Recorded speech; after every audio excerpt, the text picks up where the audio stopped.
दिल्ली की रहने वाली गुलशन के साथ भी कुछ ऐसा ही हुआ। तबीयत खराब हुई। 2 अप्रैल 2021 को उन्हें घर वालों ने पटपड़गंज के मैक्स अस्पताल में भर्ती कराया। कोरोना रिपोर्ट आई पॉजिटिव। गुलशन के भाई आमिर बताते हैं कि इलाज के कुछ दिनों बाद गुलशन की रिपोर्ट नेगेटिव आ गई। फिर भी उन्हें वेंटिलेटर पर रखा गया। इलाज के दरमियान अस्पताल ने 16 लाख रुपए का बिल बनाया, ऐसे आरोप हैं। बिल में छूट के लिए गुलशन के घर वालों ने आर्थिक रूप से कमजोर श्रेणी का जब सर्टिफिकेट लगाया तो अस्पताल ने एक और कोरोना टेस्ट किया और गुलशन की रिपोर्ट पॉजिटिव आ गई और 2 दिन बाद उनकी मौत हो गई। सुनिए उनके भाई क्या कहते हैं।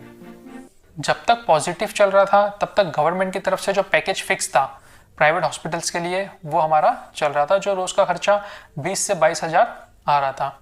बट जब से नेगेटिव हुआ तब से उन्होंने अपना चार्ज लगाना स्टार्ट कर दिया, जो लगभग रोज का था 80 हज़ार से 1 लाख रुपए के आसपास।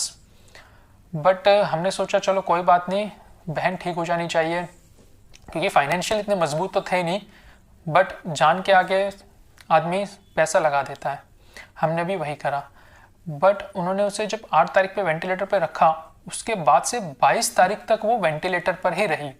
उन्होंने हमें बताया कि इनकी कंडीशन बहुत ख़राब चल रही है, सीरियस है, बहुत मुश्किल है। तो हमने सोचा चलिए, लेकिन जब तक सांस है तब तक आस है। हम पैसा भी लगाते रहे। जहां हम पैसा नहीं भर पाते थे वहां वो दवाइयाँ रोक देते थे कि आप पहले पेमेंट करिए जब इनकी दवाइयाँ चलेंगी। हम बहुत टेंशन में आ गए थे। 22 तारीख तक जो उसका बिल था वो रोज का करते करते करते 16 लाख रुपए के आसपास आ चुका था। हमने अपने पास से जितना हो सकता था 10 लाख रुपए तक हम पे कर चुके थे। 6 लाख रुपीज़ जो थे उनके हमारे ऊपर चढ़े हुए थे।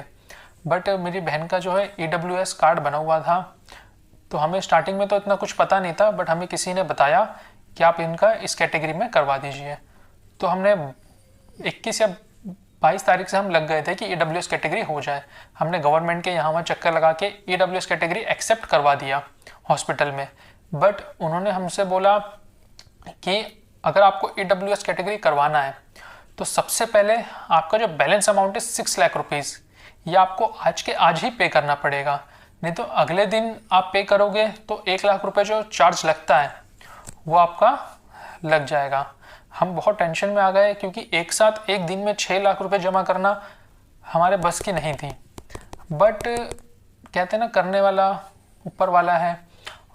यहाँ वहाँ से थोड़ा बहुत करके हमने मदद लेकर वो उसी दिन कर लिया। हमने उनको पे करके EWS कैटेगरी में 22 तारीख को करवा लिया। अब नेक्स्ट डे हम जब मिलने गए 23 तारीख को मॉर्निंग में, तो हमें पता चलता है कि नहीं मिल सकते हम।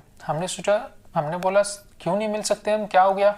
उन्होंने कहा आपकी बहन का कोविड पॉजिटिव आया है। हमारे होश उड़ गए।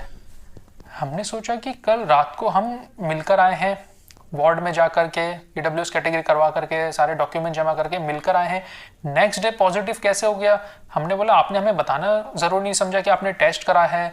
आपने 15-16 दिन, 8 तारीख को आपने लास्ट टेस्ट करा था, ये 22 तारीख तक आप क्या कर रहे थे जो आपने टेस्ट ही नहीं करा उसका, कि कोविड का टेस्ट एक बार कर लिया जाए।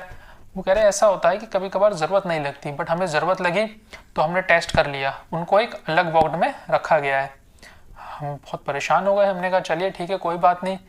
24 तारीख को भी नहीं हम मिल पाए। 25 तारीख को मॉर्निंग में, वो वेंटिलेटर पर ही है, हटाया नहीं है वेंटिलेटर पर से। 25 तारीख को मॉर्निंग में कॉल आता है कि आप लोग आ जाइए, आपकी सिस्टर की हालत बहुत सीरियस हो रही है। हम इमरजेंसी में हम चले गए वहाँ पर। फिर 3 बजे कॉल आता है कि इनकी हालत बहुत ज़्यादा ख़राब हो रही है, हार्ट बीट रुक रही है और BP भी लो हो रहा है।